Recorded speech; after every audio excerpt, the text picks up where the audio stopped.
दोस्तों, आपने थंबनेल देखकर इस वीडियो पर क्लिक किया होगा, परंतु क्या यह संभव है कि हनुमान जी को भरत से ईर्ष्या हुई हो? दोस्तों, यहाँ पर ईर्ष्या का आशय यह नहीं है कि हनुमान जी ने भरत के विरुद्ध शस्त्र उठा लिया हो।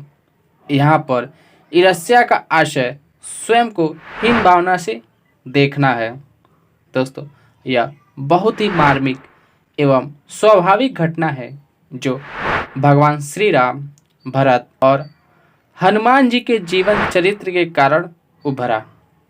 दोस्तों, अपना थोड़ा सा समय निकालकर इस वीडियो को अवश्य देखें। मुझे पूर्ण विश्वास है कि इस वीडियो को देखने के बाद थोड़ा सा ही सही, परंतु आपके जीवन रहन सहन में परिवर्तन अवश्य आएगा। दोस्तों, देवी कैकेयी कोई साधारण स्त्री नहीं थी। वह अपने पतिव्रत धर्म के प्रति इतनी कठोर थी कि देवासुर संग्राम के दौरान जब दशरथ जी के रथ से एक कील निकल गया जो पहिए को बाहर निकलने से रोकता है, तब कैकेयी ने उस कील वाले छिद्र में अपनी अंगुली डाल दी और अंगुली डाले ही दशरथ जी के रथ को युद्धभूमि से 2 कोस दूर ले गई। दोस्तों, पहिए के घर्षण के कारण होने वाली पीड़ा 2 कोस दूर तक झेल सके वह कोई साधारण स्त्री नहीं हो सकती।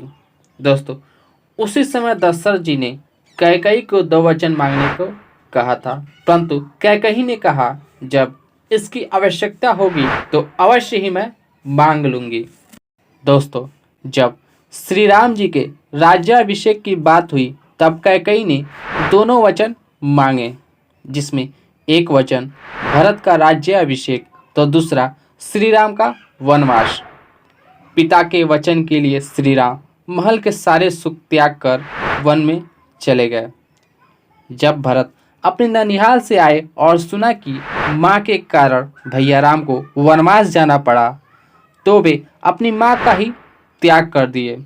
यहाँ तक कि यह श्राप भी दिया कि कोई भी स्त्री अपनी पुत्री का नाम कैकेयी नहीं रखेगी। उसके बाद भरत जी गुरु वशिष्ठ, सुमंत और अन्य मंत्रीगण को वन की ओर लेकर चल दिए। दोस्तों, श्रृंगवेरपुर के राजा निषाद राज को जब यह खबर मिली कि भरत उनके पास आ रहे हैं तो वो भरत को मार डालने की युक्ति सोचने लगे। निषाद राज मानते थे कि जिनके कारण उनके मित्र राम को वनवास जाना पड़ा वह दोषी भरत ही हैं, परंतु भरत से मिलने के बाद निषाद राज को अपनी सोच पर पछतावा हुआ कि क्यों ऐसे महान आदमी पर मैंने संदेह किया। मैं तो श्री राम का मित्र होकर भी श्री राम को नहीं समझ पाया। राम तो पूरी रात भरत की ही प्रशंसा करते रहे। दोस्तों, उसके बाद निषाद राज भरत और सभी लोगों को राम के पास ले गए। भरत को देखते ही लक्ष्मण इतने क्रोधित हुए कि भरत को मार डालने के लिए अपने धनुष को सज्ज कर लिया।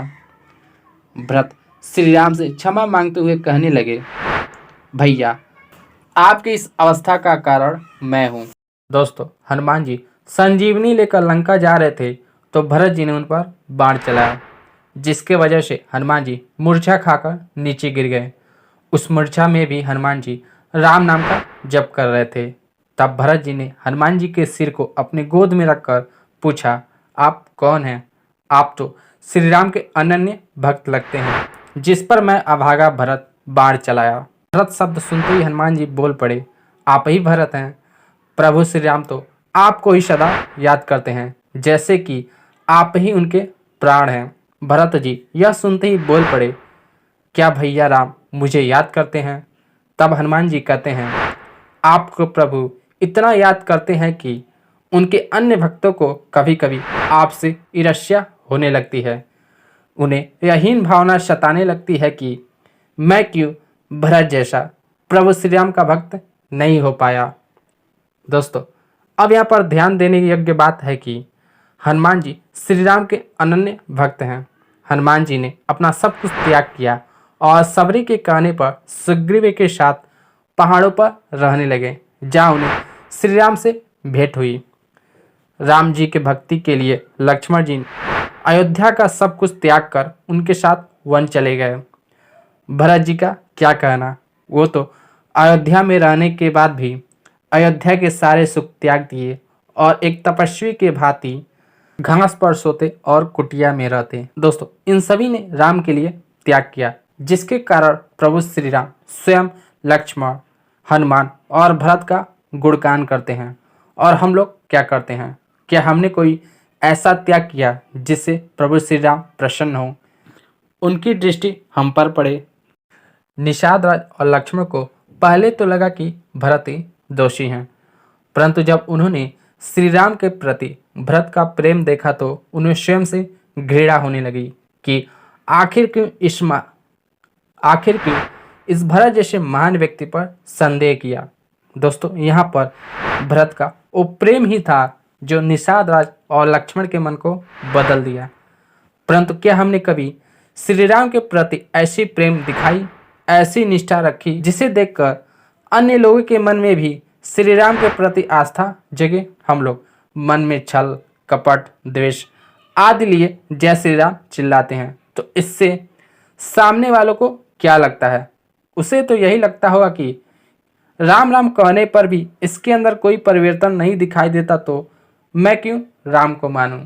जिसके मन में श्री राम के प्रति थोड़ी सी भी आस्था है और वो स्वयं में परिवर्तन नहीं कर सकता, तो वो दूसरे के मन में श्री राम के प्रति कैसे आस्था जगा सकता है, जिसके मन में शून्य के बराबर भी श्री राम को नहीं मानता?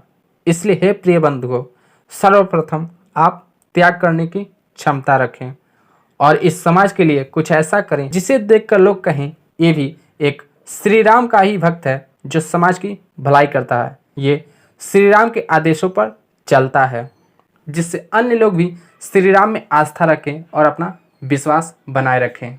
जय श्री राम।